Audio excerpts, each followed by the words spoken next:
pagninilay naman, alam natin nagkasala sa Diyos sa mundo. Kaya yung pagsasabi ni Kristo ng kapayapaan noon ay ganun din ngayon, na parang sinasabi ng Diyos sa lahat ng tao sa buong mundo.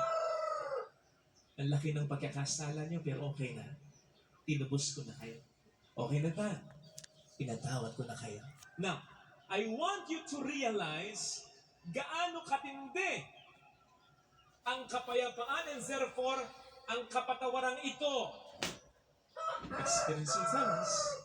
Ayaw natin ng may kaaway. Lalong-lalo na kung yung kaaway natin, makapangyarihan, maimpluwensya. Kasi parang lilit ang ating mundo, hindi tayo lalabas ng bahay. Baka may magtangka sa ating buhay. Ayaw din natin ng mabango sa utang. Kasi parang araw-araw, katapusan. Ayaw din natin makasuhan kahit feeling mo ikaw pang appointed son. Sapagkat sabi nga ng banal na kasulatan, particularly sa aklat ng mga bilang 32:23, your sins will find you. Matatagpuan ka rin, pagbabayaran mo rin ang kasalanan mo. And so imagine, gaano katindi yung kapayapaan na ibinigay ng Panginoon sa atin.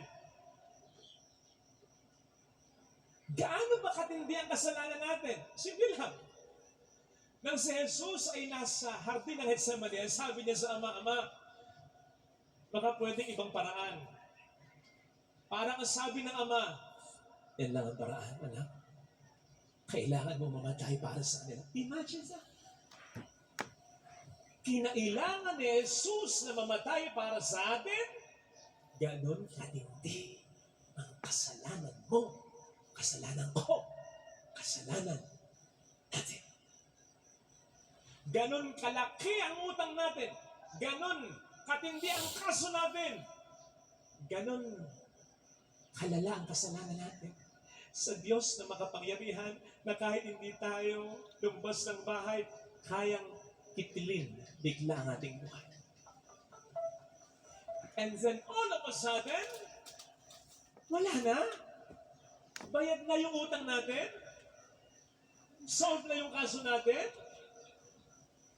Wala na yung kasalanan natin. Pinatawad na. And not just that, tandaan po natin na kapag ang Diyos ay nagpatawad, it's as if we have not done anything bad. Parang ganito, Lord, sorry laki ng kasalanan ko sa iyo dati. And God is like, Father Fidel, ano yun? Wala akong matandaan. Ganon ang Panginoon. Sige nga, nag-ungkat ba si Kristo pagkatapos na muli siyang mabuhay? May narinig ka ba? Hoy, iniwan niyo ako. Pedro, pati natuwa mo ako. Kala ko maibibigay mo sa akin kahit buhay mo. Wala ka narinig. Kahit sinyalis wala. Ni hindi mo siya nakitahan na nagtampo. Wala. Tinawag niya sa pangalan si Zaccheo. Alam niyo, ibig sabihin ng pangalan ni Zaccheo? Inosenteng tao. Inosenteng tao, isang publikano?